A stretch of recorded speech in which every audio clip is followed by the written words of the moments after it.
In this video, I'm going to show you how to fix Roblox Stuck in loading screen.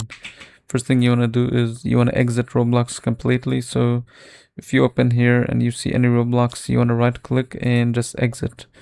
And here, if you go to Task Manager, and if you see any Roblox, you want to simply right click and end the task. You can search for Roblox here if you want to make it easier for you to find it. And once you're done here, go to details and do the same thing. So find any Roblox software and just right click and end process tree. So you can search to make it easier. So once this is done, now you want to go to Windows Update. So if you have any update on Windows, I recommend always downloading the latest update. This could fix issues and bugs.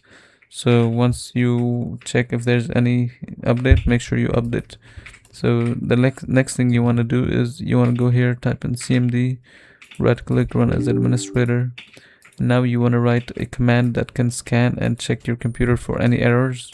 This will fix any errors. This might take a few minutes to load. So type sfc/scan now. And once you're done with this should fix your issue.